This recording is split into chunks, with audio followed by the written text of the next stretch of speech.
the self-sovereignty spiral, and how to rise above destructive cycles. Have you ever felt like you keep facing the same challenges over and over again? You work on yourself, you go through the difficulties, yet somehow the same problems resurface? What if I told you this isn't a sign of failure, but actually a sign of your evolution? You're not stuck, you're climbing what I call the self-sovereignty spiral.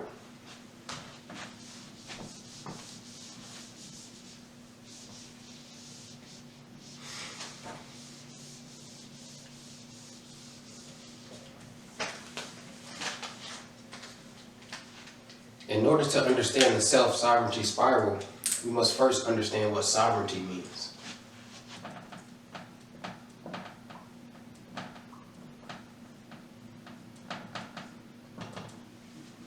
Sovereignty refers to the ability of a state to govern itself, meaning, for example, the United States is a sovereign country. We control our own government. Something like that.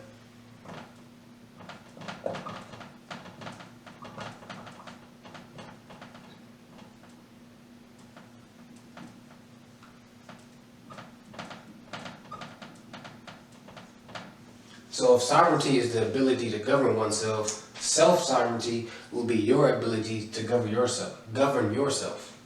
So I define the self-sovereignty spiral as a constant path of growth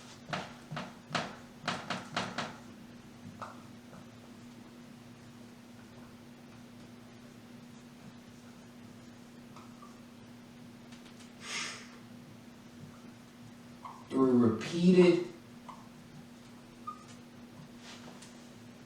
cycles.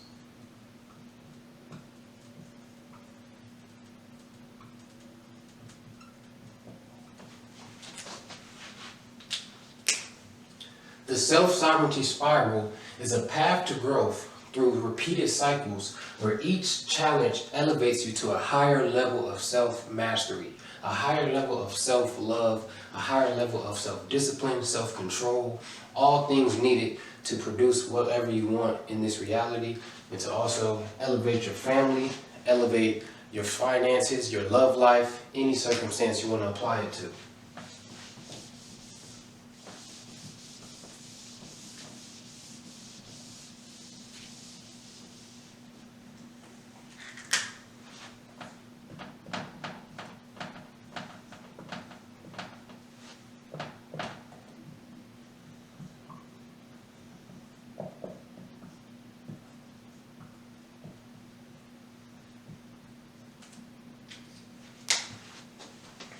Many of us know the story of Exodus when Moses had to free the Israelites from literal slavery and they marched to their own new promised land, their own country.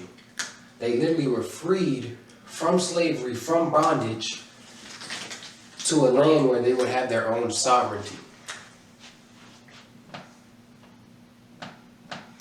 And on this journey, their trip there, their path to this promised land took 40 years. It was a 40-year journey, what the Bible refers to as wandering in the desert. And as they were wandering in this desert, many of them started to complain, started to have doubts. Like, for example, they wanted more food, more water. Or they wanted, for example, to turn around. The Bible tells us that they were complaining about having more food, wanting more food, more water, when they already had manna, or basically rice, to eat, but they wanted food, they wanted meat, they wanted beef, because they weren't satisfied with what they have, and they were looking for something outside of themselves to change their situation. Instead of staying grounded and staying focused on the journey, on the literal land that was promised to them, they weren't satisfied and they wanted more on the way there. And then some of them, even after being almost there, wanted to turn around.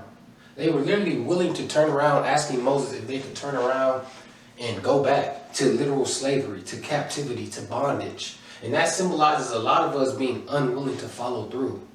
We all will make goals, have things, have changes that we want to make in our life. But as we get there, and who knows how close we are, we get close to our point, get close to our breakthrough, and feel like turning around. Feel like I've been working on myself for so long, I've been making these improvements, I've been reading all these books, and my bank account still looks the same. And my followers still haven't gone up, and X, Y, and Z. And we're looking at something external and blocking our own blessings, wanting to turn around when we're almost there. And another thing that they did as they were on this 40-year journey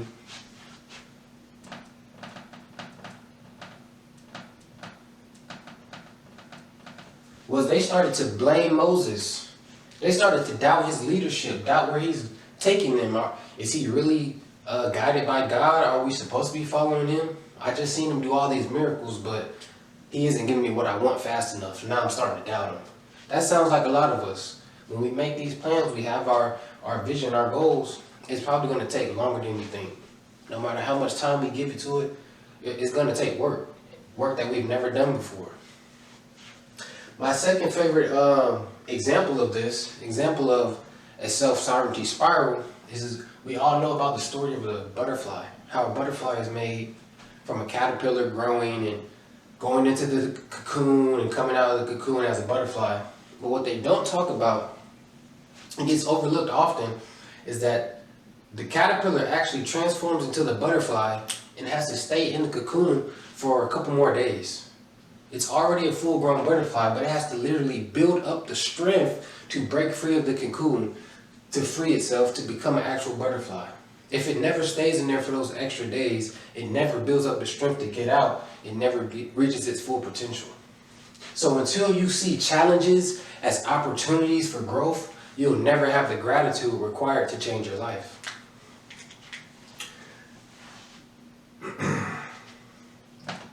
James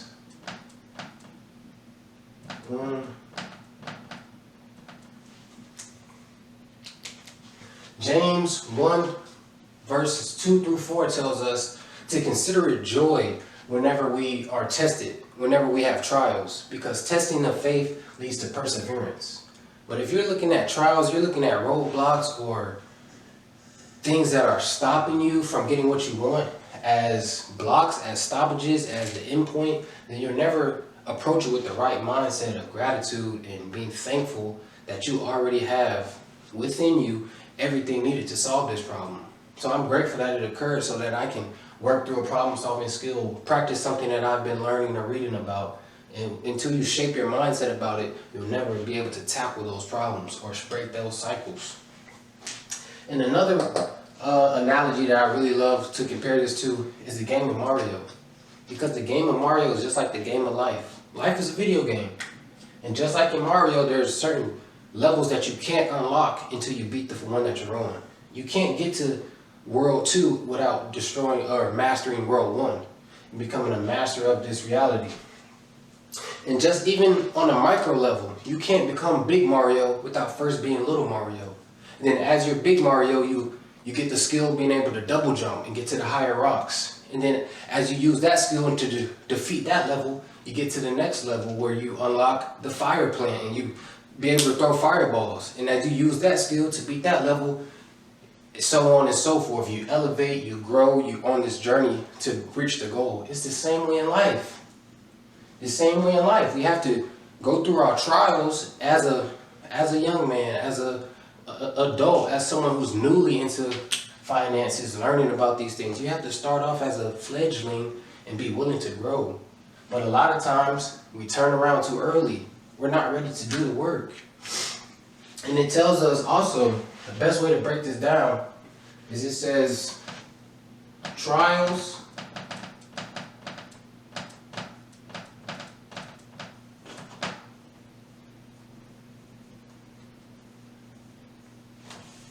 James 1, 2 through 4 tells us trials lead to perseverance. In Romans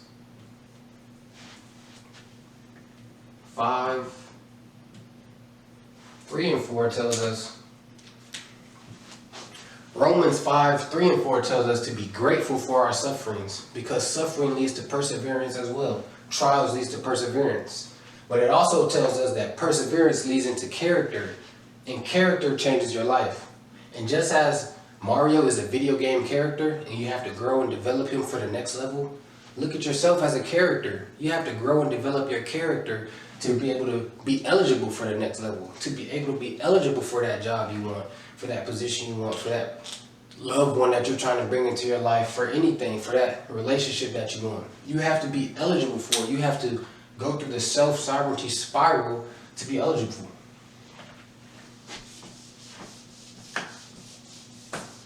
But why a spiral?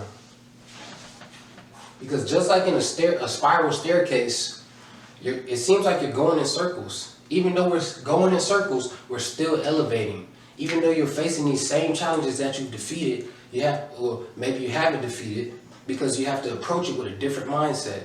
If I'm facing this same challenge that I've already been through and worked on, how can I not face it again? By reacting to it differently, by handling it differently, by using the new knowledge and new growth mindset that you have and applying it to something in a way that you've never seen it before. But this knowledge, I will tell you how to rise above it, because like I always believe, knowledge doesn't become wisdom until it meets practical application. Meaning all this stuff that I'm saying doesn't mean anything unless I tell you how to put it into action.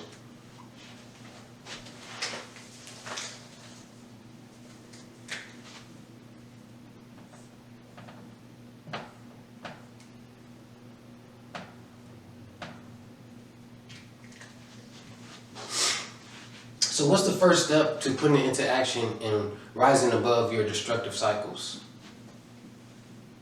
Number one would be realizing your responsibility. Instead of blaming other people, instead of, like the Israelites blamed Moses for their decision, for them not being able to trust the plan, instead of blaming other people or blaming life for things happening to you, take accountability that everything in your life is a product of your thoughts at one point in time. So if what you see now is you don't like it, it means before you were behaving in a way that did not align with who you are now. So that's a good thing.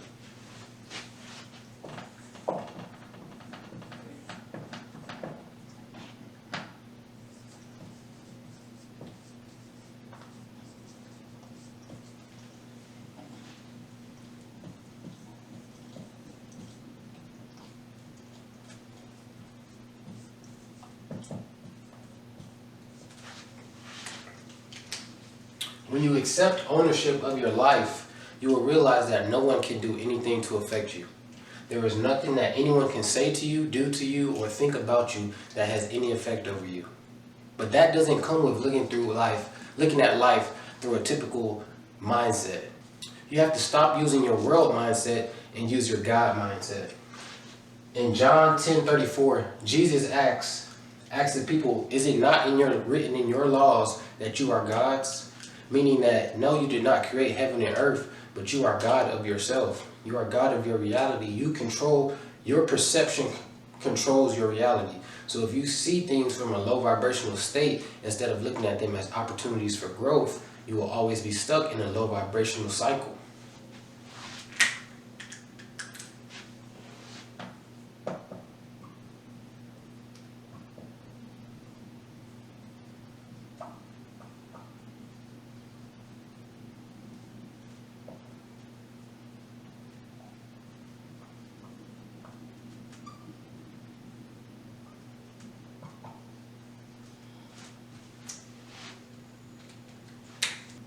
The second step to elevating in the self-sovereignty spiral is aligning. Now that you see yourself as a God, as someone who has the ability to control their reality, now that you understand your own power and your own strength, you can align your subconscious and conscious mind. Meaning you can't just think that and continue to act the way that you've been acting. It doesn't work like that. You have to now change the things that you put into your conscious mind. Change what you're reading. Change what you're thinking. And that will, in turn, make your subconscious believe it. Because your subconscious mind is very tricky. Your subconscious mind accepts whatever you tell it.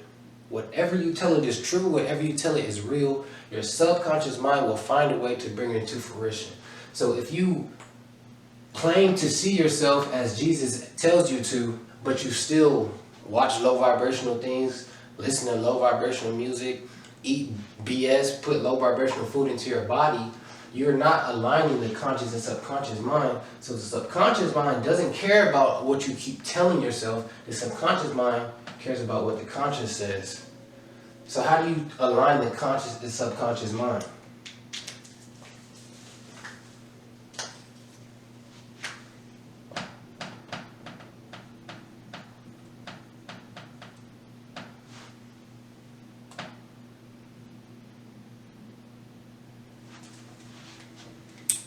You must take control of your thoughts. Take all thoughts captive to God, as it says in the Bible. Meaning, apply all your thoughts, every decision you make, every way that you think about life, think about someone that you might see, even if you don't say it out loud. Apply all your thoughts to the viewpoint of, is this how a God would act? Is this how a God would view someone or behave or treat someone? Take all of your thoughts captive and make them align with your new subconscious view of yourself.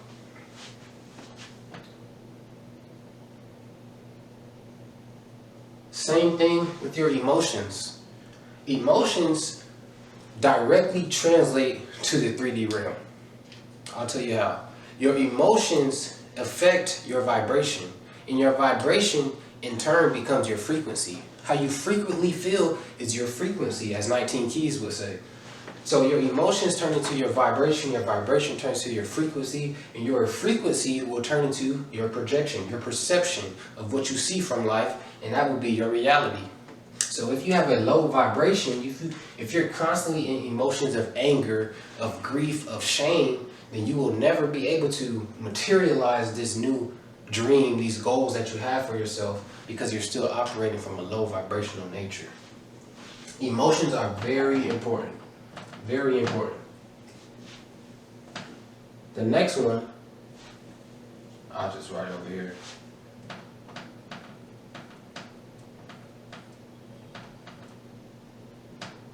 Is your beliefs.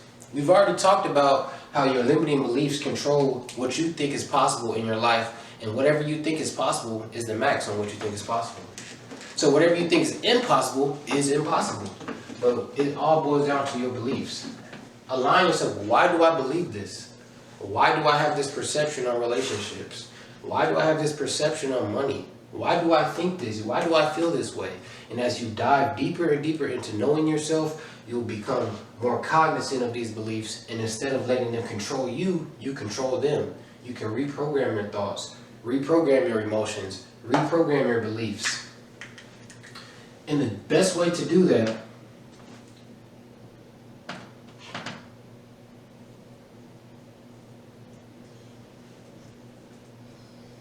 is self-care. Now, I'm not talking about doing face masks. That is very great. That is something that you should do to reward yourself and to show love to your body. But self-care in a way of spending deep internal time reflecting about yourself. Reflecting about, who am I? Did I like how I behaved today? What did I do wrong? What could I have done better today? What did I learn? Just internal reflection, showing that you truly care about yourself. You truly care about elevating. You truly care about being better. And I'll put time aside every night or every morning to just spend time with myself. Look deeply within and realize, is my conscious mind, my conscious behavior aligning with my subconscious mind, my new viewpoint of myself? And the third one, I'll write it down here.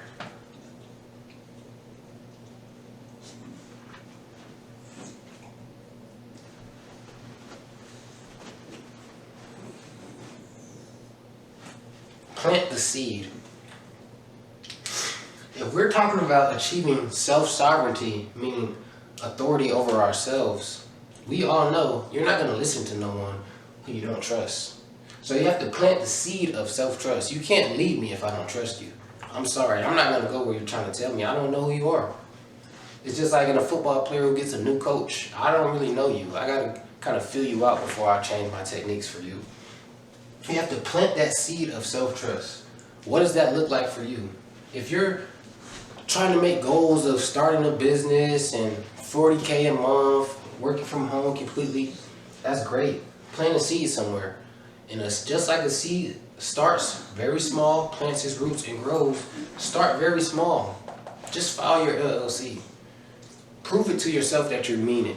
Show your subconscious mind consciously that I do mean what I say.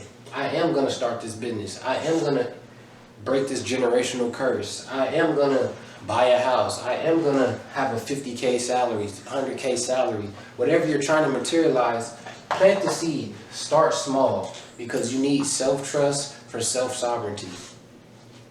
Would you listen to someone you don't trust? So plant the seed. If you made it this far in the video, comment a plant emoji and tell me something that you're planting. Tell me a small step that you're taking to maximize your potential, reach your goals, and achieve self-sovereignty.